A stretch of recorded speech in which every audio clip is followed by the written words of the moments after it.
Welcome to the first ever Dansports.tips NFL betting preview show. It's NFL draft night for 2016, one of the most exciting nights of the year. We get to get our first glimpse at the future of the National Football League. It's the unofficial start of the NFL season. It's the unofficial start of the fantasy football season. It is our first opportunity to make some money on the NFL this season. I've got a few bets that I've highlighted as a bit of value that I think we'd like to play. The top two picks are pretty much set in stone after the trades, with the Los Angeles Rams and Philadelphia moving up to 1 and 2 respectively. They will both go quarterback. It'll be Jared Goff and Carson Wentz in some order, probably that order. There is no value on the top two picks. The prices have long gone. But it starts to get interesting at number 3 with the San Diego Chargers. In what direction will the Chargers go?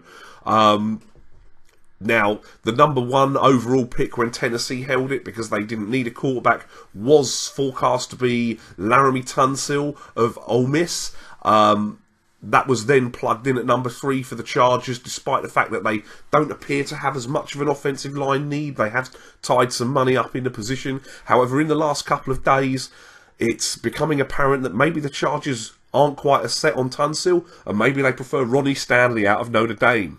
Now, because there's been a lot of movement suggesting this, the price is starting to collapse a little bit, but I think the bookmakers have got enough liabilities on Laramie Tunsil to be the top offensive tackle on the board that they're still giving us a nice price. So Ronnie Stanley of Notre Dame to be the first offensive tackle drafted in the 2016 NFL draft with Corals at 3.60, I think is a nice value play.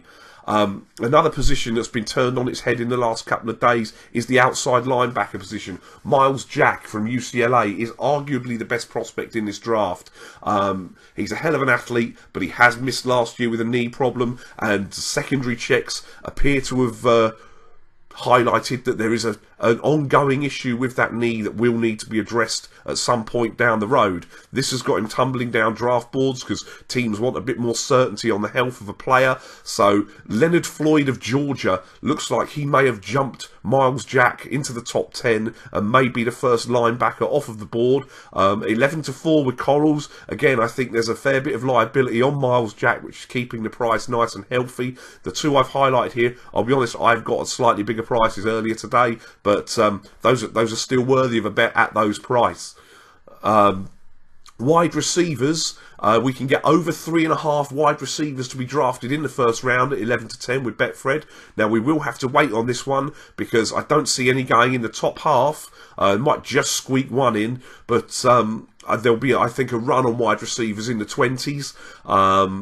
I think 4 will be taken. There is a sort of group of 4 receivers who look like their first round talents, and certainly a play on over 3.5 wide receivers looks valuable.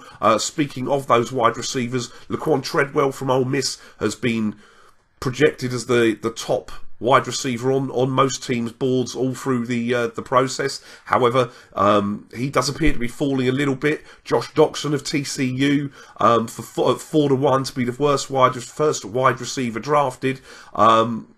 He has certainly been climbing up boards the last couple of days, and I think 4-1 is worthy of a play, a small one anyway. And my final bet for the NFL draft focuses on Ezekiel Elliott from Ohio State, the running back of this draft. We can get the line of over or under 9.5 for his draft position with Ladbrokes. It's very difficult for me to see him falling past Cleveland at 8. Mike Mayock's mock draft released last night has him going number 4 to Dallas, so we'll definitely play the under on Ezekiel Elliott to be drafted in the first 9 picks of the draft. It's a short price, but I'd be surprised if that one loses. Those are my picks for the NFL draft. I'm a Chicago Bears fan. I'm hoping that we end up with a cornerback or a defensive end. Got my eye on Shaq Lawson from Clemson. If DeForest Buckner from Oregon were to fall out of the clouds into our laps at 11, that'd be fantastic, but I don't think he's going to last till we're on the clock at 11. It's NFL season, people.